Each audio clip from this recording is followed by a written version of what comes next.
Well, Emily, so good to see you. Yeah, it's so good to see you. Cisek, is that pronouncing Yep, that right? Cisek. Cisek with the postage. Yes, You're in Texas. I am. Okay, Houston, right? Yep.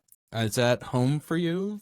No, so I'm originally from the East Coast, like north of Albany, South Canada, basically. Okay. But I've been in Texas 12 years now. So small town is where you Small town. north yes. of Albany. Yes, very small. So close to the border, kind of. It's like 2 hours from the border, but yeah, like 3 hours from Boston, 3 hours from New York, Okay. way up there. So what brought you to Texas? So after I graduated, I went to school in Rhode Island, and the economy was still figuring its way back up north. So I had a family friend that lived in Houston that said, hey, if you want to live with us for 6 months or whatever, figure it out. And I ended up getting a job at an incubator for startups, met some founders, and started working for a startup. So my whole career has been kind of around doing different versions of startups and all of that, and now my own the last Awesome. 4 years. So yeah. So that was going to be my next question: is how did you get into this crazy space of finance and fintech? Well, what's interestingly enough, we started as a B2C business, and Jason from Alloy Labs reached out to us, basically stalked us on Twitter and said, hey, you need to be selling into banks. So a couple years ago, met with him and all of that, and ended up having a great fit with community banks and credit unions because we can help them drive deposits, build longer term relationships with the next generation, and all sorts of stuff. So it's been really, it's changed our business dramatically since we started taking on banks and credit unions. Tell us a little bit about the postage, and then I'd love to hear kind of what that transformation has been. Sure. So the Postage is really a digital legacy and small business succession platform. I started the business after losing 3 family members in a 6-week period, and just recognized the variety of tasks, and, because it was under a microscope of that much loss in such a short time, I just knew I wanted to make it better and make it more like one of my grandmother's experiences, where we get to really celebrate her life and process loss versus, a scavenger hunt and that kind of pain point. So yeah, we launched in October of 2020 nationally, and really transforming to banks. The product itself, while we're still serving consumers, the banking customers, has evolved, but I think our style and how we sell into banks and credit unions and the value adds and ROI that we can drive for them really has been solidified over the last year. And so after working with financial institutions, we realized really quickly, hey, there's this opportunity also on the small business side for small business owners who may know they want to pass down their business to their kids. They may know an exit of some sort is in the future, but how do I start preparing for that? And so bridging that, both from the personal and professional in one platform, is really how we've evolved over the last few years. And so it's both consumer oriented. So if I want to have some kind of transition plan, and maybe tell us a little bit more about that for a consumer, and then love to hear a bit more how it's working for business too. Yeah, sure. So on the personal side, what you can do is actually get coached through what things you need to put together. So you can even build a will, a legally valid will on the platform. We organize and drive you through, okay, here's the things that are really important for you to share with your family today versus in the future. So you can actually record memories, forward projecting memories for when your kids get married or whatever it may be. Yes, all of that. Yeah, we even have one of the banks in Iowa, one of their customers has captured her daughter's first steps in there, and is writing every birthday a message to her so that she can read it when she's older, and what happened that year and all of that stuff. So it's really special, and that's what really drives the engagement, and being able to be part of that story with families. And banks and credit unions really need to build these deeper relationships that they used to do face to face. And now, how do we leverage technology to help families engage with each other, but also engage with financial institutions? There's something, a big social element to this. Yes. As well as the financial and the life planning and preparation Exactly. as well. So you started consumer? Yes. So B2C. And it sounds like it's evolved through a relationship with Alloy Labs and Jason. And did that open your eyes, or was that something you always were thinking about? So we were considering B2B, but we didn't know financial institutions would be the answer. So I actually went through Alloy Labs Concept Lab program, where they taught me how to sell to banks, why this could be a huge opportunity, both for the banks and credit unions, but also the postage. And so that really got our feet wet. And with, what is there, like 85 banks now in their consortium, I've learned so much in the last year and a half, and really have launched our first partnerships, have driven driven ROI and hit our metrics, and, succeeded over our metrics. And they have just been critical in that. I think in the startup world, you don't always find venture partners and mentors that really mean what they say and show up for you continually. And that's something they've really done for me and the postage. Yeah, that's big. It says a lot about Alloy Labs. Yeah, no, it does. They're good people, follow through on their promises. Yeah. What would you say now, all the experience you've had up to this point, what is like the biggest challenge you're facing right now as a business, and maybe in other ways that you're doing things?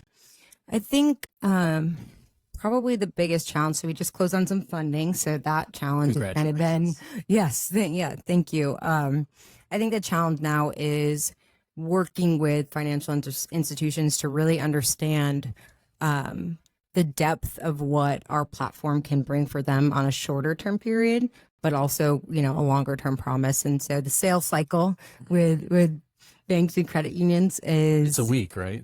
Yeah, I wish. I got my quickest yes in 4 weeks, but then it was like, oh, now we have to get through the compliance stuff. And yeah, so it's a joy, but I actually really enjoy it, because the first time, with State, for example, American State Bank, they have 3 different divisions that had never worked together. So to be the reason their different teams are coming together and doing that, it's really, I love it. It's so exciting to see and watch them grow and innovate and be part of that is really special. This seems my perspective only, but a leap for a lot of banks to be thinking about wills and planning and estates, and then adding the social element to it. Like, how are you telling them that story and getting them engaged? Depends who's in the room, we'll say. We have an ROI calculator that speaks to some of them, but really it goes back to human and that experience. And, they always had safe deposit boxes. And so with some banks, I said, what was your stickiest product before technology happened? And that was one of them, because families would keep them from generations to generations. And so kind of flipping on that, that on its head and bringing a technology that substitutes that plus builds the relationships for them is really, where I start. It depends. With the women, I tend to talk about the messages and memories, and there's these light bulbs in the room that go off, and that's really our biggest users are 50 plus women and millennial moms that then invite their spouses in. A lot of times financial institutions will jump to the will because it's easy to understand it and it's transactional, but that's really not what makes the difference in our product and builds these deeper relationships. It's everything else. So getting them to understand that has been an interesting challenge, especially as, I go into banks in the Midwest and I'm a younger female founder, and, really hitting home those points and the ROI metrics is key when you get to the board level, though, as well. And who's the initial folks that you're talking to at the banks? Like, are there particular roles that tend to be most applicable here? It varies by organization depending on their size. Typically 10 billion assets under management and under. It can range from your head of retail to operations to marketing. When you get bigger than that, it's typically the product manager or innovation that we're talking to. But because our platform has so many unique value adds to an organization, we can start in different places. And a lot of times they'll think, oh, you should talk to our wealth division, which actually, no, wealth is a beneficiary of what we're doing, but that's not who we're trying to serve primarily. It's on the retail and the small business side. So what is the model? What's the financial model and relationship look like with the banks? Sure. So they pay an upfront fee, and then it's a per user, per engaged user. Software seat. Okay. Yeah, per month. And they also pay for the first level of family members, because the cost that we're charging them versus what they would have to pay for a postcard or the digital ads, we actually drive marketing acquisition costs down because people are inviting 3 to 5 family members to the platform. And we're going to see that even more as the SMB product rolls out, because people will be inviting their business partners, their accountant, and some of those people in the platform. So that's a way, if I'm selling into the marketing team, that's the way I talk about it. So, yeah. And where do you see it going from here when you think about the technology? Fintech is evolving. We've got AI coming into the market in a big way. So we're all kind of figuring that out, where that's going to fit. Where do you see yourself going from here as far as a business and a platform? Yeah. Well, first, launching our small business product, that will roll out in the next couple weeks here.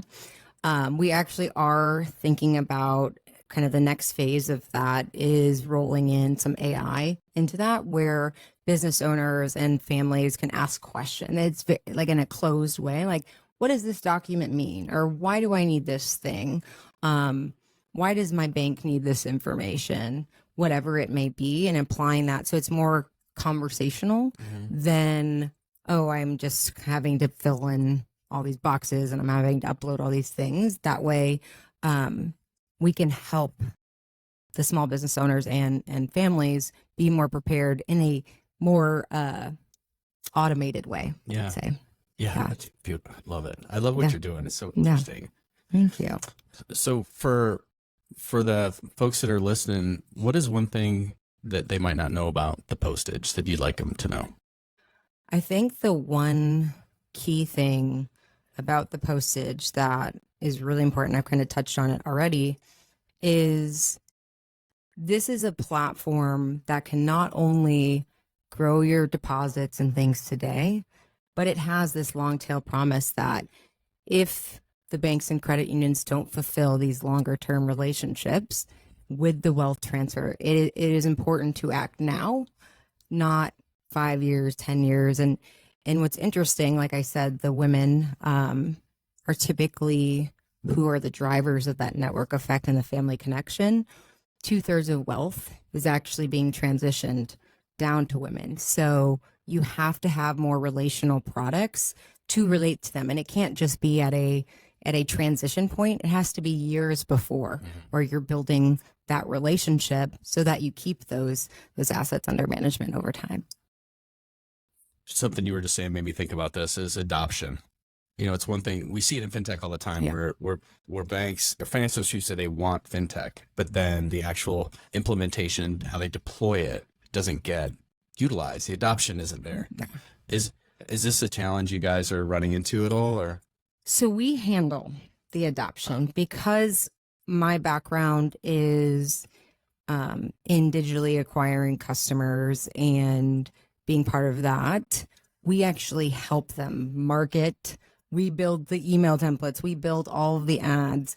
We are doing all of that adoption, especially in the first 6 months, to help them kind of drive that. And from there, evolving within the platform, helping them through thinking about how does this fit into all of our things that we're doing on the marketing side, and where, what messaging resonates with what age group. And not all of the financial institutions really know for that granular level who their customers are. And so being part of that and understanding that and helping them understand is part of what we do. So it's not just a vendor relationship. It is a partnership that we're coming in and telling them and showing them how to drive adoption. And how is that? How do you feel like it's working better since you guys are staying involved and helping roll this out? It's Yeah, better adoption. Yeah, I absolutely. We're on average are seeing 10 to 12%, and that's including banks that had never done different products rollout at all. Of course, we will like to see more, and as we launch new products and those sorts of things, but it's also not a product that you wake up on a Tuesday and you're going to sign up for. There at times are life touch points where you realize, oh, I need to start doing that, or oh, it's the holidays and I just saw grandma and I need to start thinking about some of these things. So there's these natural seasonal spikes that also help drive the adoption. That's really smart. I didn't know you guys were helping with adoption implementation. That's good. You've been at this for a bit. You've learned a ton. Mm-hmm. What would you share with other people who might be thinking about getting into fintech and starting their own business? Goodness. I think the key thing is have a plan, but be open-minded enough for the journey to actually guide you where you need to go. The market will tell you where you need to go, but you have to have, the understanding and to be listening.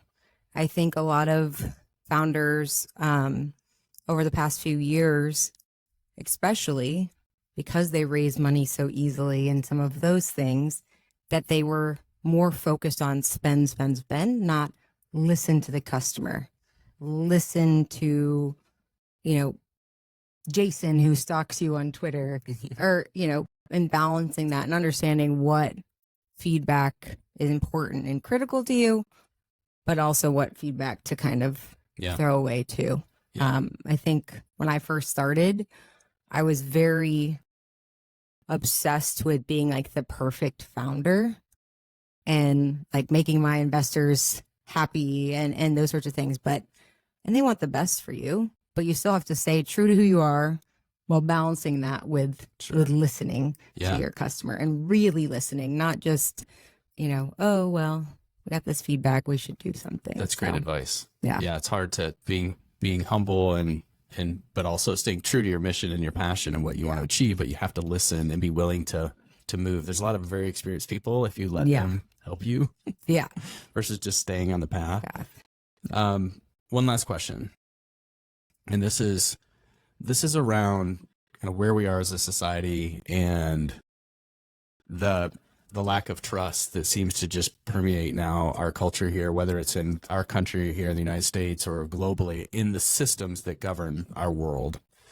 And because we work in the financial system, trust is so important. And we've seen people lose trust in the financial systems when it happened in 07, 08, 09, and then lots of hiccups along the way. How are you seeing, and when you think of the postage or just our industry as at large, how do you see us doing a better job building trust so we can restore faith in the financial system and what we're all trying to do? I think it goes back to understanding your customer and being there for them through all the micro moments that they're going through. Because if you're able to show up and deliver the postage when it makes, when they go through a transition, or you're able to deliver a specific loan product when somebody's going through a hard time, you have to be open to this greater ecosystem that evolves with your customer. And you have to think about them and who they all are.